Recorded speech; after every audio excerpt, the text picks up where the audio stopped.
Thank you for joining me for another quick hits conversation. I'm Dr. Robyn. With me today, I have Christina Kelly. She works for Today Media, helping customers reach their target audience through digital, print, and events. I have Camille Diaz. She is an optimization coach where she is creating custom systems and processes you'll love so you can do it, stick to it, and get lasting results. And I have Michael Davis. He's the founder of Speaking CPR, where he helps business leaders and speakers improve their presentations and speeches. The question today, what determines if something is right or wrong? Christina, kick us off. Wow, it's such a great question. At first, it seems like, well, obviously, certain things are right and certain things are wrong. And then I started thinking, even within my own family, I could think of a handful of things where my mother, for example, would say like, well, that's just not right.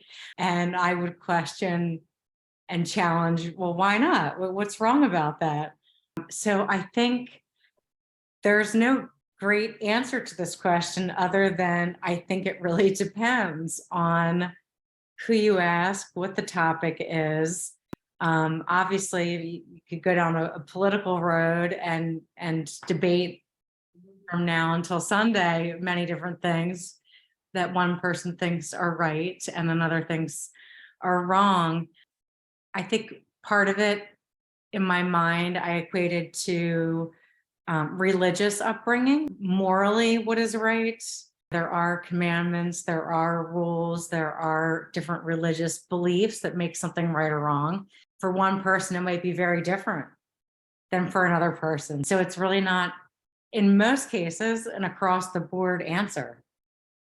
I agree with Christina 100%. After you shared this topic with us, Robyn, I thought, yeah, there seems like there are some that are obvious, but even do not kill. What if it's in self-defense? And in some cultures, and in studying anthropology, there are some cultures where it was part of their culture. Doesn't mean that I want to live in that culture, but it really is a contextual issue. In my world, frequently people say to me when they give a speech or a story, was that right? Was that wrong? No, I don't label it right or wrong. It's your story. It's your speech. It's effective, or it could be more effective. But I think we have to be very careful about these labels. And I love what Christina said about challenging her mother. I think it's important when people say, well, that's right or wrong, is to come back to them and say, well, what's your reasoning for saying that's right or wrong? And I think it's an opportunity to understand others and how they think. Yeah, I love that. It's definitely contextual. I struggled with this a little bit when I first read the question because I thought, well, I just feel it. But that's my personality. I'm a feel type of person. So when even though I'm super analytical on things, when I am judging something, if I think it's right or wrong, I'm like, I got the gut feeling. How did I learn that? Where did I get this training that tells me what that feeling is? It's all of those life experiences put together of people telling me what they think and various trainings and how I grew up and then what I challenged and what I changed my mind on. All of that stuff builds together. And it was interesting because I thought about things like math. You do something in math, there's an answer. That's supposed to be the answer. It's kind of a black-white. You got it right, you got it wrong. But almost everything else, you need the context. Like you run the red light. Well, did you run the red light because it never changed to green and 2 a.m. you're trying to get home?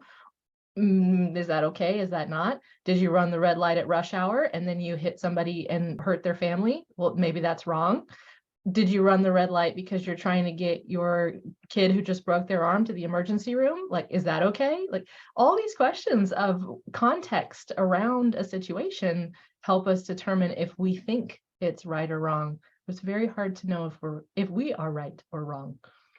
When I first started thinking about this, my really simple answer was, well, if it's not hurting anyone else, then it's not wrong. But then, Michael, you go and say self-defense. I'm like, oh, now that just blows my whole idea out of the water. Well, on the flip side of this, to live in a society, we have to have some rules. But each of those rules, as Camille mentioned, there is a gray area. Sometimes we have to give leeway. Oh, you were trying to get your son to the hospital because he broke his leg. We're going to let that slide. So we have to live in that gray area many times and be subjective and use common sense, which is a whole other 10-minute quick hits. Yeah, that would be. And so the question then I have is, if someone says, like to your point, Christina, someone says, well, that's just not right. And you ask them, okay, give me some backup data.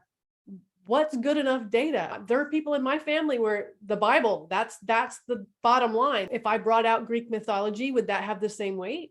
It's still a religion. It's almost like every religion has their own thing. They all have their own text or format, whatever they follow. So does that make each one right? Is each one wrong? Is it just right if you're around those people? Do you have to adapt when you go somewhere else? Yeah. What is support of I'm right? What are we asking for when someone says that and we say, give me data? I don't know if it's necessarily when we say give me data, but something that just occurred to me was that humans like to live in groups and we like to fit with people that we fit with. We struggle for this. Can I find other people that are like me that I can hang out with so I can be safe? And the closer your concept of right and wrong is to someone else's concept of right and wrong, the more likely you are to be able to live together closely in your society. So maybe it's more survival based of, well, I guess this is okay with these people. Or I better not do that. Yeah, in this culture, we're okay with this behavior.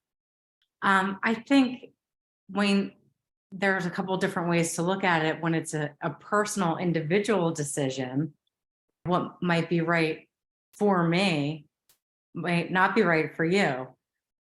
When it comes to something personal, individual, sometimes we'll say it just something doesn't feel right. It's your gut, trusting your gut, and or on the opposite, it just felt right. Like it was clear that this was the direction to go and it felt right. Versus a law that, like you all mentioned, there's so much context behind some of the answers, why somebody did something, and an intention. An intention could be good, but the act could be quote unquote wrong according to a law or something of that nature. So I thought the same thing, Dr. Robyn, like, well, if you're not hurting anybody else and you're doing this or that, then it should be fine. But there's so many factors that you could debate on this in so many different ways. It's interesting listening to Camille and Christina talk. We've hit on a key element of the difficulty of the human existence, because many times as individuals, we know if something feels right or wrong to us. However, if we don't want to get ostracized from the group, we might have to change our behavior and ignore that feeling. Gangs, for example. Maybe kids don't feel like nobody else will accept them, so I'm going to go join this gang, even though instinctively I know what they're doing is breaking the law. It's not good, but I feel like I'm part of something. So then it gets more complicated. It does get more complicated because what is right in the context of us could be wrong in the context of the bigger us-them relationship. Interestingly, I know someone who went to prison and he knew what he was doing was against the law, but he said, the money's too good. I'm going to keep doing it until I get caught. So sometimes we choose to do things that we know are wrong because we want the result, whatever that is. So then is it all about consequences? Is it only wrong if there's a consequence to it? Or is it always wrong and then it's just, did I get caught this time? You hear that with people sometimes when they get on TV. I'm so sorry. And the unspoken part is because I got caught, right? I'm not really sorry. I just wish I hadn't got busted. There's an influencer that she does parenting stuff. And at the end of all of her videos, she says, does this work for everyone? No, but it works for us. And I think even though she says that, people attack her sometimes with like, that would never work for me. I can't believe you're giving that advice. And that's that idea of right and wrong, of just because it's right for me doesn't mean it's necessarily right for you. And we're allowed to have that difference of opinion. Yeah.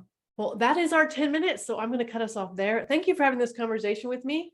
I think it was the right conversation to have. Hopefully you do too. I'll talk to you again soon.